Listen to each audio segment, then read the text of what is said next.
Hey, welcome to another one of these. Here we are again. Oh, we gotta cheers, because that's what... The last time we shot 3 in a row, we're gonna shoot 3... We're gonna shoot 3 in a row again.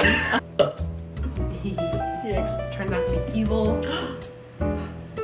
Look at that fucking cover. It's so dramatic. Yeah, look at that. It's like, We gotta talk like oh, my hair got cut. It's okay, you can edit that.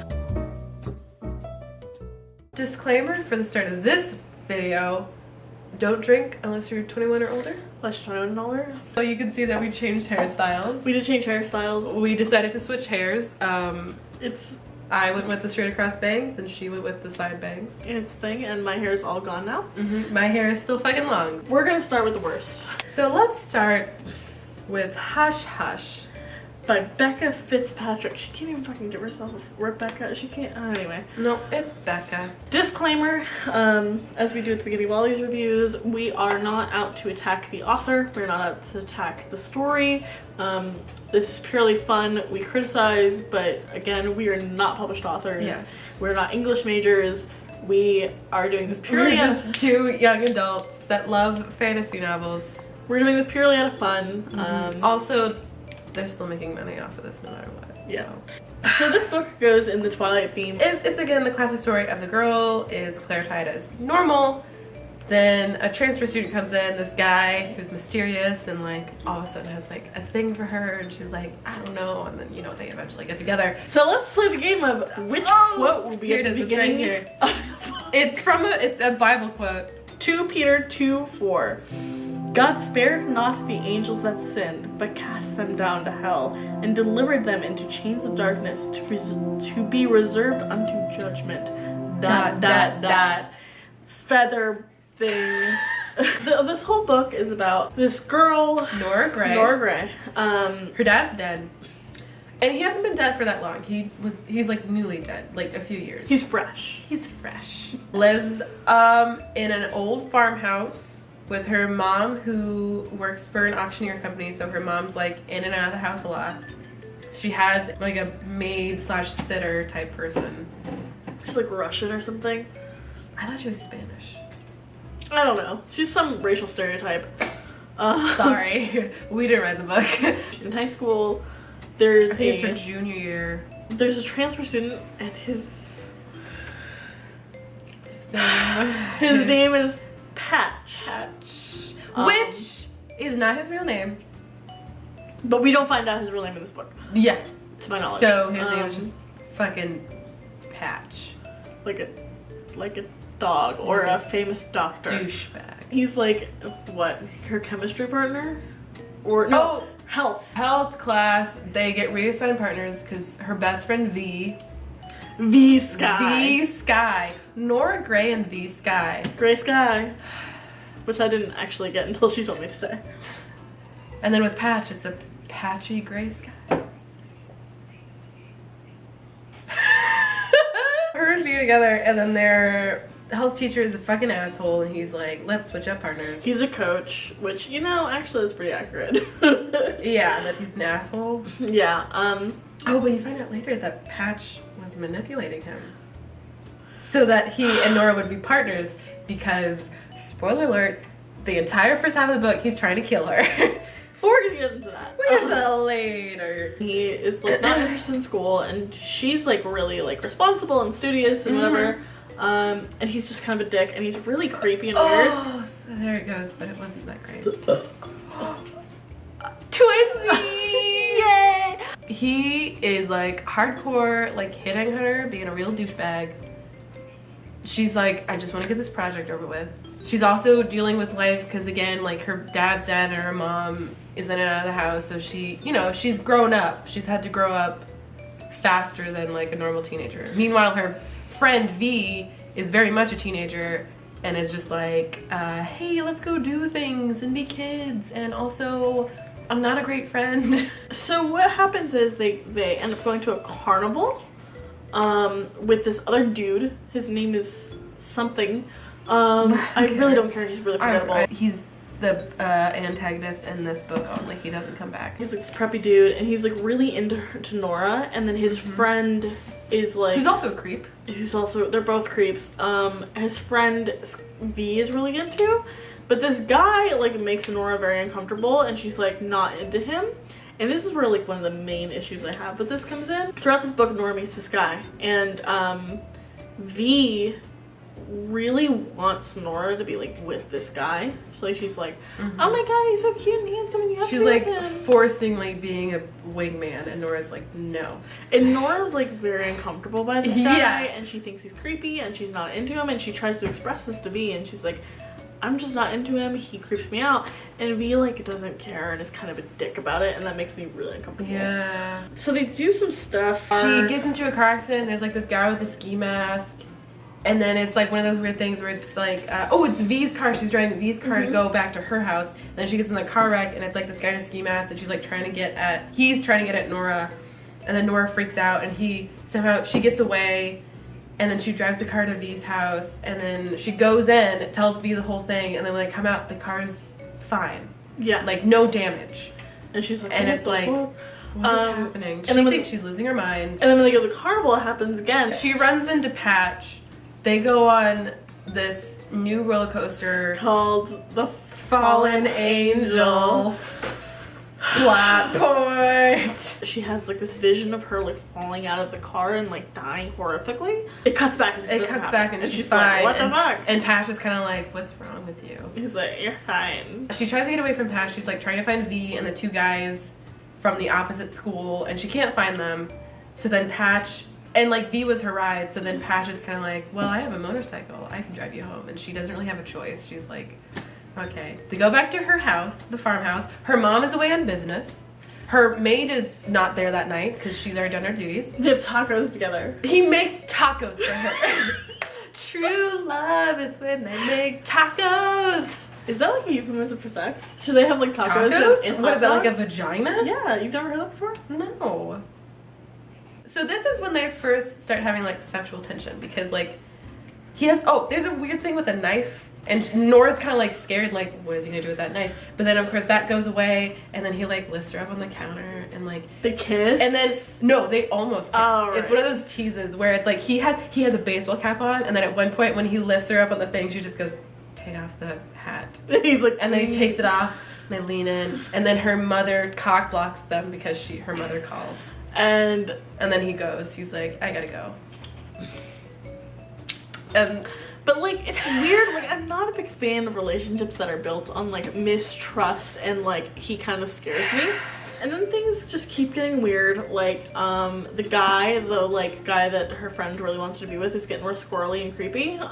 Even more so. Oh, that's what fucking pissed me off, was that this guy who like V really wants them to get together, he shows up at Nora's house like drunk, and then he like slams her against the wall, and she's all like, you know, like, I mean, I would feel very like upset. Like she's upset. And she talks to V, and V's like, oh, I'm sure it was a mistake. And I'm like, are you fucking kidding me? This bitch. V's trying to put all of her weird things that Nora's been experiencing on Patch, because like there's also a part in the story where they're out shopping for like lingerie or something like that. Oh, right. And then they see some like mysterious guy, and Nora's like, that's the guy who attacked me at the car, and V's like, let's spy on them. So they do that, and then V gets beat up, and V swears that it was Patch, and Nora's like, I don't know. Before Nora's like, eh. Like Nora's kind of like, Patch is weird, but I don't think he's that creepy. Yeah. And she goes to like this dive bar and sees Patch, and Patch has like scars on his back, and she's like, what could that be? Yeah, there's a whole like side story stuff. There's a party. V calls her. Nora's like trying to spy on the guy. She loses like her wallet. Something else happens with like this homeless woman where she gets shot. It's you gotta read the book for it. But she basically, like, her only hope is Patch, so she like goes to a payphone and is like, I need you to come pick me up. It's like, you're my only hope right now. You're my only hope, Patch. It's super rainy on the highway, and then the car breaks down. They go to a motel, and the motel's like, we don't really have a phone, the power's out. So then they just get a room. And they give him like a candle. And it's like the sexual tension's like and here. It's just like, let's Are we gonna do it? This is when shit fucking goes balls out crazy. They're wet from the rain, they're cold, and he's like, you should go take a shower. And then something happens where she comes out, and it's super dark, of course. And something happens where she like trips. He catches her, and when she like falls into him, she like touches his back because they're both like kind of naked. So she sees like this weird vision of his past, and then when he pulls away, you know, she's like, what is happening? He's like, I'm a fallen angel. Surprise! And then this is when it's revealed that he's been trying to kill her. Yeah. He confesses that like, I was sent to kill you, but I couldn't because I fell in love with you. And it's like Nora doesn't go, this is fucked up, I'm leaving. She goes, oh. Well, you don't want to kill me now, right? And he's like, no. And she's like, alright. But she's like, I wasn't crazy. Let's just cuddle. And then they cuddle. That's all that happens in that motel room. And there's like a crazy bitch that's in love with Patch, who's an angel. Oh yeah, there's this side bit where it's like her school psychiatrist like leaves, and then there's this new psychiatrist that comes in that's like this girl, and Nora already has like weird apprehensions about her. And I think that the psychiatrist, like the second time she visits with her, she's like, you should stay away from Patch, and Nora's kind of like, well, fuck you. Yeah, she's like, no thanks. This lady ends up being like another angel, but she's not fallen. But she wants Patch to be like... She's disguising herself as a human. She wants Patch to be like unfallen, because like Patch did something fucked up. He fell, he became a fallen angel, and the only way that he can either free... Because when he's a fallen angel, he can't... I think even when he's an angel, they can't feel anything. Yeah. Like even like sensations like this, like he can't feel. There's no real pleasure. It's just kind of like a numbing. And he has to kill a Nephilim, and it'll give him some sort of power, which Nora is, which is basically like a angel human crossbreed. Yeah. They get into that much later. Who cares? He has to kill a Nephilim, or he has to save someone, and then he'll be an angel, or he'll like descend further and like be able to feel things. And she's like, I'm not human. Like that's all that she takes away from that. It's like, I'm not really human. After that whole motel thing, everything just really speeds up. Like they decide to go back to her house. Patch is gonna go like investigate the weird guys with V or whatever. He drops Nora off at her house. Then that batshit crazy woman who's like her psychiatrist comes in, and it turns out that she's like an ex of Patch. And Patch like fucking rips her wings out. Cause like there's a part where it's like Nora hears like blood curdling screams, and then later she's like, what did you do to her? And he's like, I just ripped her wings out. And so it's like, whatever. Okay. You know, to prove that I love you. Yikes. So then they go to the high school because Nora gets like a weird call from the guy like, hey, you want to play hide and seek? And she's like, oh my god, it's that guy, because it's a creepy dude. I don't even know his name. I don't really care. Nora goes to the school and she sees this dude, and he's just a human. He's just a human. He has a gun and he tries to capture V. She saves V. It's no big deal. The guy that you think is like the creep that's like been toying with Nora, he dies, and it turns out like the quiet one was actually the evil guy. Yeah, the guy who was into V was the evil guy. Yeah. And he's the evil guy who's introduced in the prologue, and he's full-blood Nephilim. He's been around since like 17-something. It's very Anne Rice, because he's like on like a plantation in New Orleans, and you're like... Yeah. So like there's this whole like hide and seek fight thing in the high school. Nora, Patch, and the evil guy wind up in the gym. And the evil guy is like playing mind tricks on Nora, and Patch is like, you need to shut him out. And then eventually Patch like possesses her because he's an, or like once a year he can, that's the thing. That's right. That's the thing. So the evil guy is evil because he's a Nephilim, and fallen angels can possess Nephilim once a year, like during like Samhain or something. Samhain. Sheshampton. No, some kind of holiday. So he's been possessing this guy Chauncey for the past like 200 years or so, once a year, because it's the only time he can feel stuff. So he like goes around and fucks and kills and whatever. Yeah. Dude's not a nice dude. So Chauncey's all pissed off because he's like, I was a person and I had life and do. So he possesses Nora to like kind of fight the guy or whatever. Yeah, like to save her. They can't kill him, so the only way to kill him is if like Nora sacrifices herself. Because, like, if she sacrifices herself, then that guy becomes, like, human or something like that, and then Patch can kill him. So she, like, climbs up the thing, gets to, like, the catwalk or whatever of the gym or something like that, and she basically just throws herself off of Because if she dies, he dies. Yeah. Or something. Yeah, something like that. It's one of those things where it's like she dies, then he loses his powers or whatever, and then Patch can fucking kill him. Point is, Patch saves her. He like sacrifices something to save her, and that means that he sacrificed something. He saved a human, so he can become an angel. He again. gets his wings back, and now he's like her guardian angel. And it just kind of ends. And then V apologizes, but fuck her. The whole problem with that I have with this book, one, it's super slow, which she doesn't really mind, but I like care a lot. I'm very patient. My rule of thumb, yes. Wow.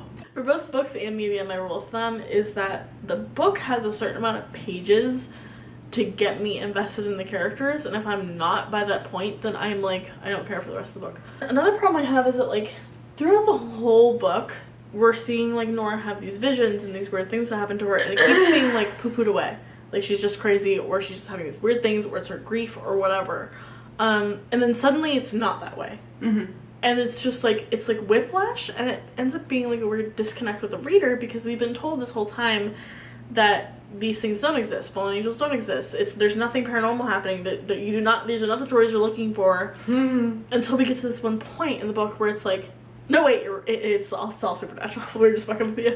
And then it's so hard for the reader to just switch gears to like, oh no, it was paranormal all this time. Like it tried so hard to convince Nora / you that it wasn't paranormal, that when it switches to paranormal, it's so hard to like, it just like shatters like your reality on the book. Like it shatters like your suspension of disbelief. Another problem that I have with this book is that the side characters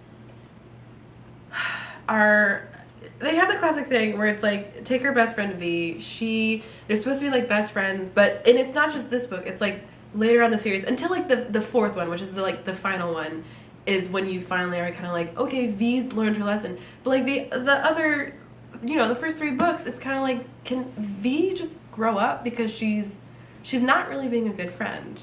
Like, you would think she would learn her lesson in this book, but I think in the second and third one, she kind of repeats herself again.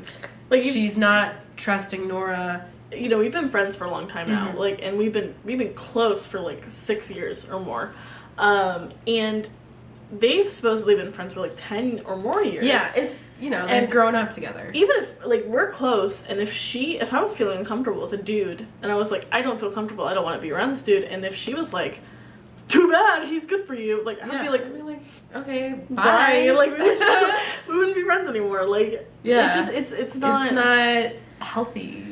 So overall, the pros of this book was I really liked Nora, and that was pretty much it. I liked her as a character. She was cool, she was studious, she was responsible, she didn't take a lot of bullshit, she kind of had a really high bullshit meter, and it was cool. I liked her a lot. I like the sexual tension, but I don't like that there was no pain. Cons was like everything else, because I didn't really like this book. The story was really lackluster, and again, it took way too long to take off, and there was not enough. The build-up happened, and again, they were trying to dispel all of it, so like by the end of it, you're like, if she had written it so that like this stuff wasn't just like, oh, it's on your head, it would have paid off a little bit better, I think. How many shot glasses would you give this book? So out of 10, of course, 10 shot glasses being the worst, 1 being like, you can get through it, I give it, it's probably because I'm so patient, says the girl who read 3 of the Evermore series. Waste of my time. I give it 5 shot glasses, because I actually made it through. I will say that it's slow, and that there are a lot of cons, but I give it like 5. I give it 8.5 shots. Now, would you recommend it? I would not recommend this book. I would say that the first one, like, don't pay for the first one. If you read the first one and you're interested, then go pay for the other ones. Yeah, I would agree with that. And again, we're not saying like don't support the authors, because like, if you like it, if you genuinely like this book, or no like shame. We might not have liked it, but if you like it, there's no shame in that. I would say that it is kind of a guilty pleasure for me. I understand. Though I hate the fact that there's not really payoff in the end. Spoiler alert. That's Hush, it. That's Hush Hush by Becca Fitzpatrick. Fitzpatrick. Something Fitz. Putting on the Fitz.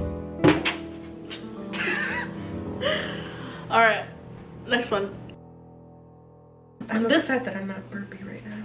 You're upset about it? You wanted to burp? I want to burp.